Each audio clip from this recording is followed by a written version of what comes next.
Good evening and welcome to everybody. It's a big achievement that we've got 50 groups from across Cambridge together and talking about the kind of city and the kind of vision that we want. So thank you very much indeed for coming in such good numbers.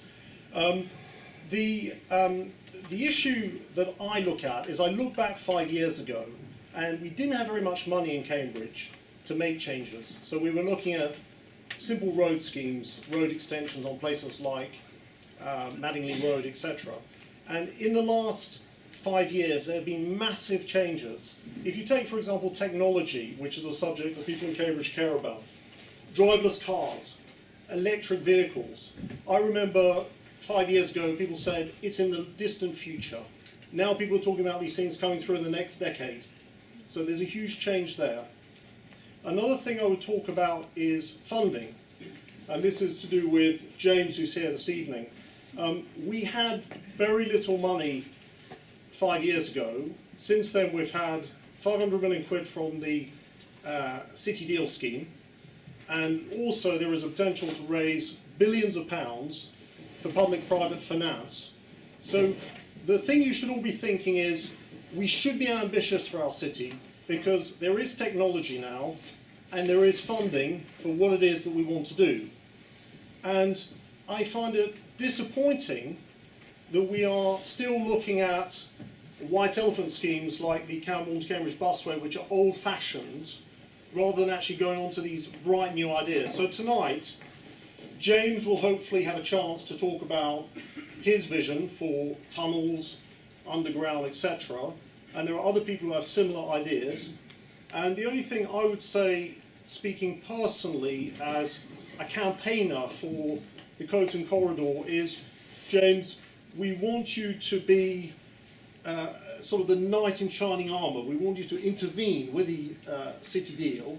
We don't want you to stand apart. We would like you to intervene. So I'll hand the microphone over to James. Yeah, there you are. Thanks.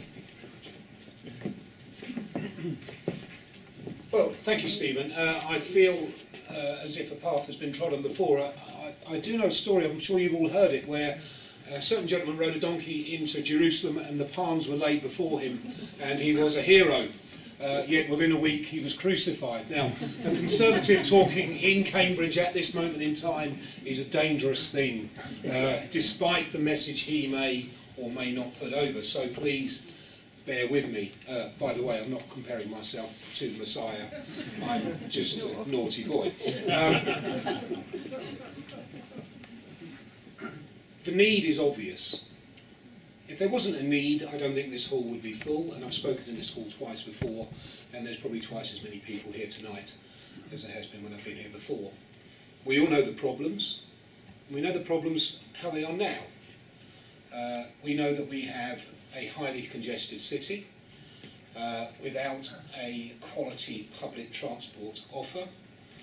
We know that getting around the city is very, very difficult, but we also know that this is one of the most successful cities in the world.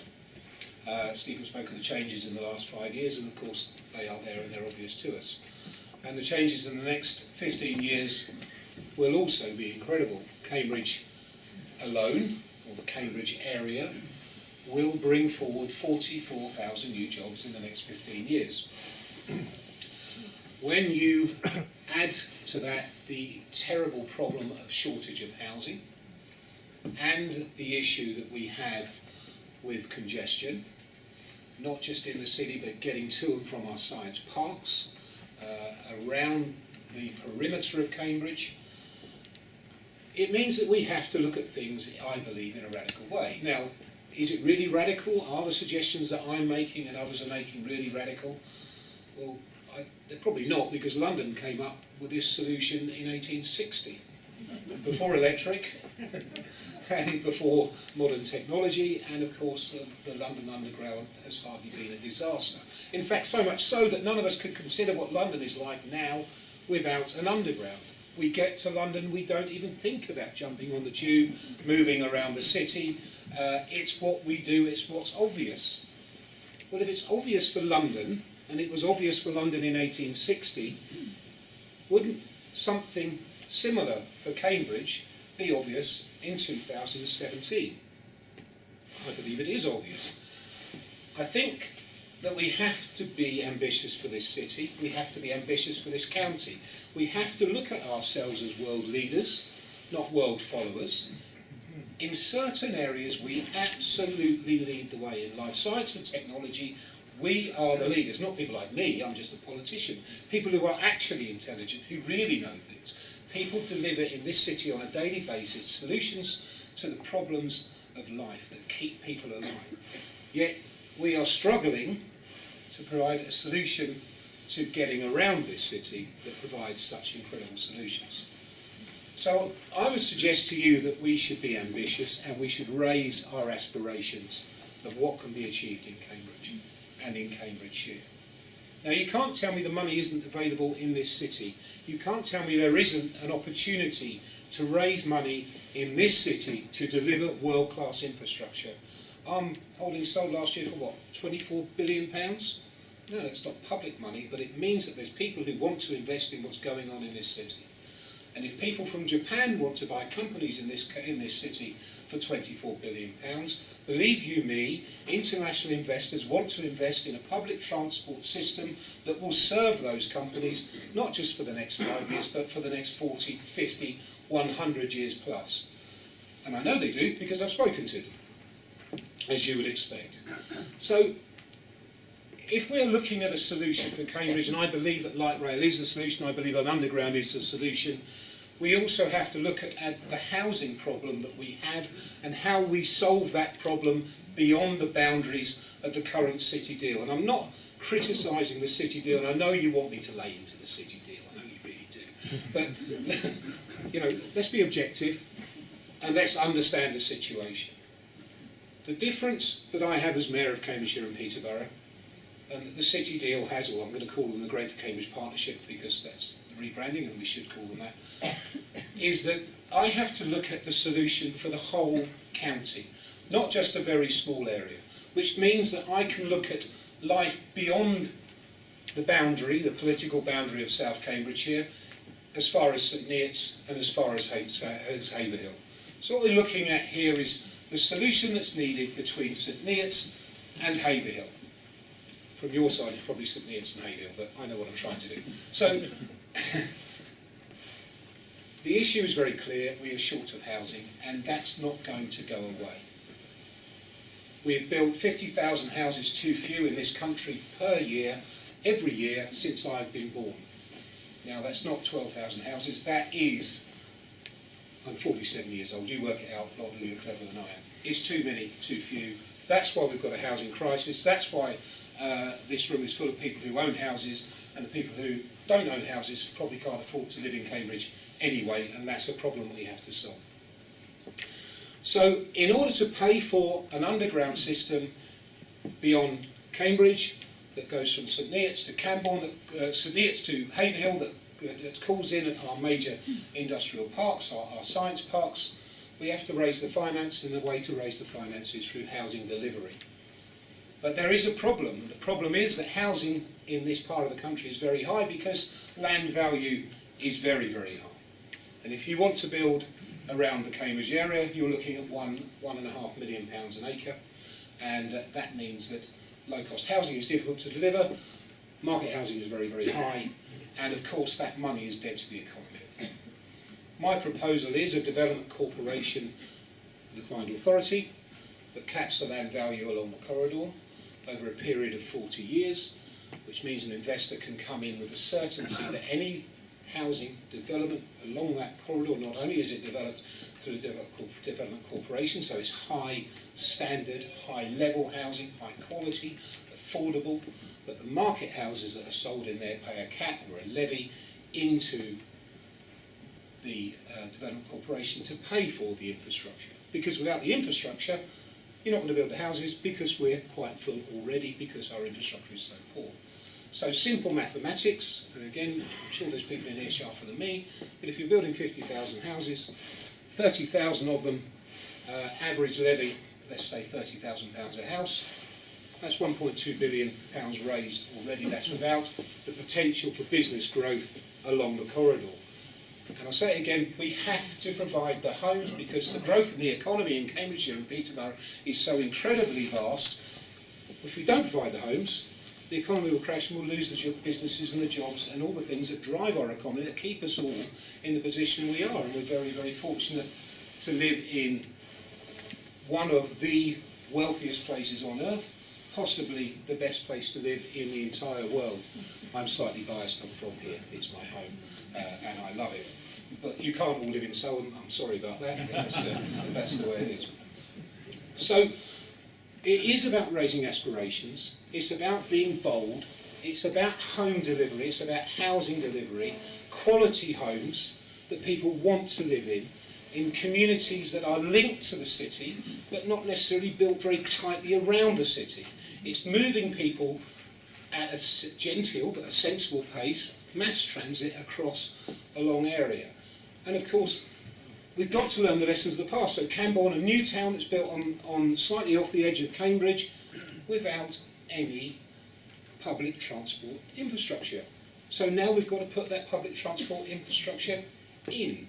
Much more sensible to build the corridor first, put the trains in first, and then build around it.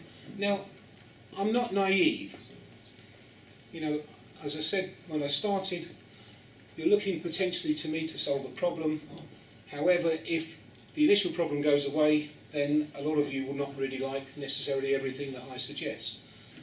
But the problems aren't going to go away. The solution has to be found. We have to deliver for the people of Cambridgeshire now and in the future. We have to create transport corridors that allow for growth, and growth is a good thing. We have to allow transport corridors that allow for housing delivery, and we have to provide a Cambridgeshire and Peterborough that our children and grandchildren can afford to live in, and our future generations of scientists can afford to live in, and our future business people can afford to start up new businesses in. This is what we're trying to achieve. So, in short, as I have spoken for quite a long while, I believe in light rail because it provides mass transport. I believe in an underground in the city because it allows people to move, yes, into the city, but under the city and across the city. I believe in quality housing delivery, and I believe in a land value cap to provide it. I believe that, as Mayor of Cambridgeshire and Peterborough, I can bring these things forward. And I want to work with you and with everybody else to achieve this goal. So, as I said, I didn't come here to hammer into the GC. I came here to say to you, look, there is a viable alternative. There is something on offer that can be done and we can work together to achieve.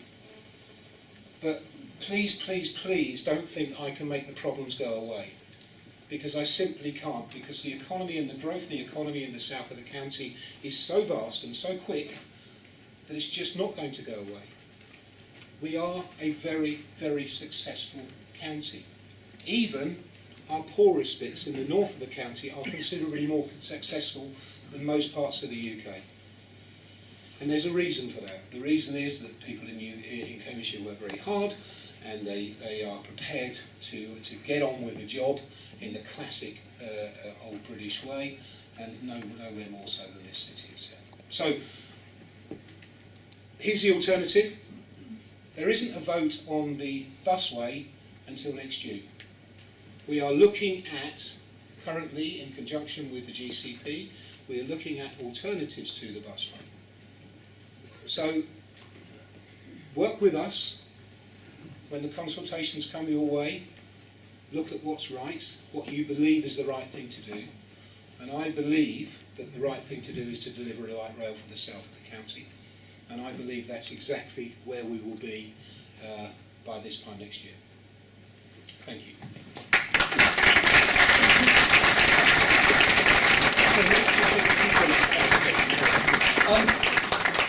Thank you very, very much, James. An excellent, stimulating start to the evening.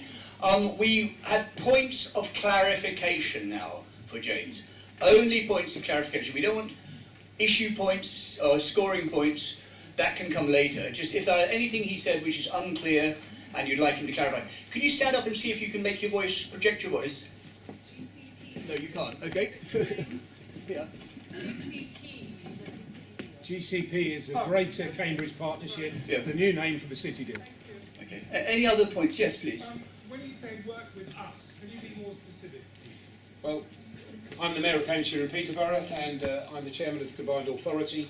So when I say work with us, but remember that Lewis Herbert is also a member of the Combined Authority, as well as the GCP, Chairman of GCP. Peter Topping, the leader of South Cambs, is a member of the Combined Authority as well. So when I say us, it is us. Thank you. Yeah, gentleman over there. Could you stand up and make your point? You mentioned a land value cap. How is that going to be achieved?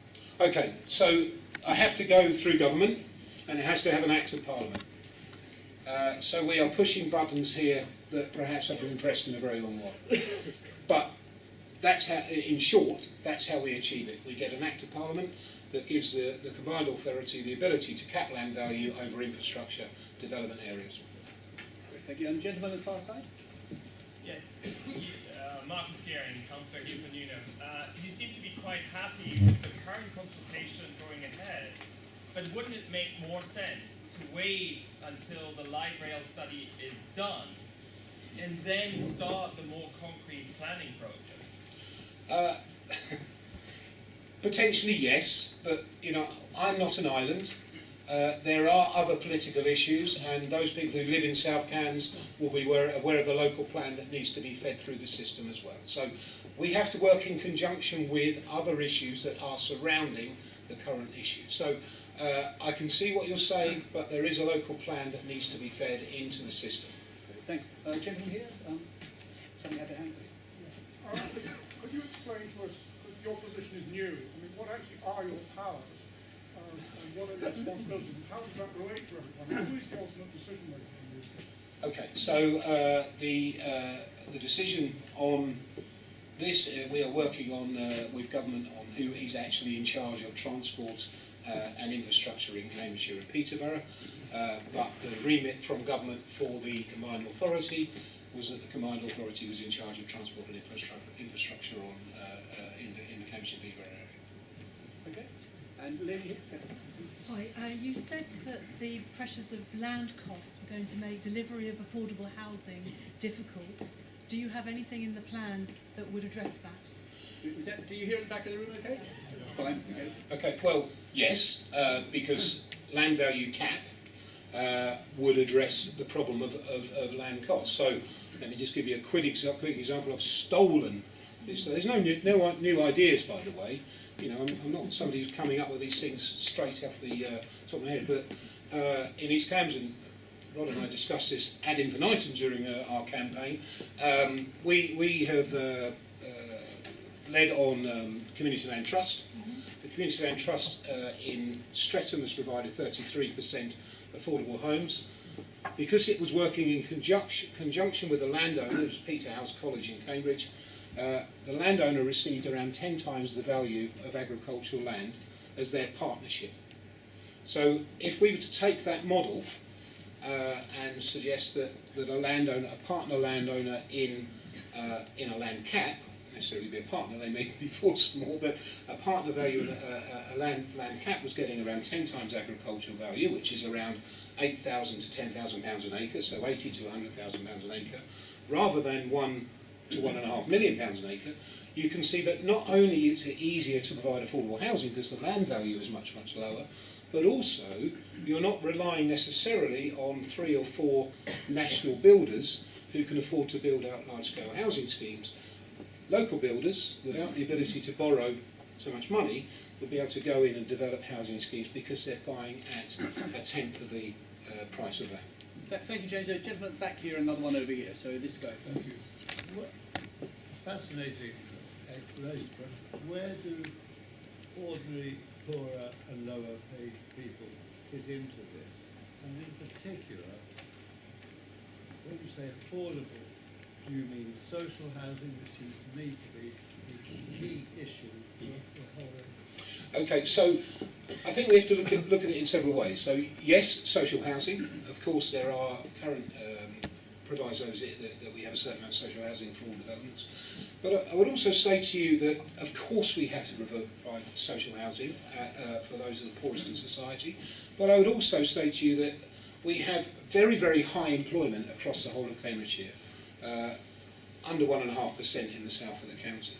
So, in actual fact, providing houses for people who are in work but can't afford to buy a home, I think is a huge, huge problem. And I'll use myself as an example.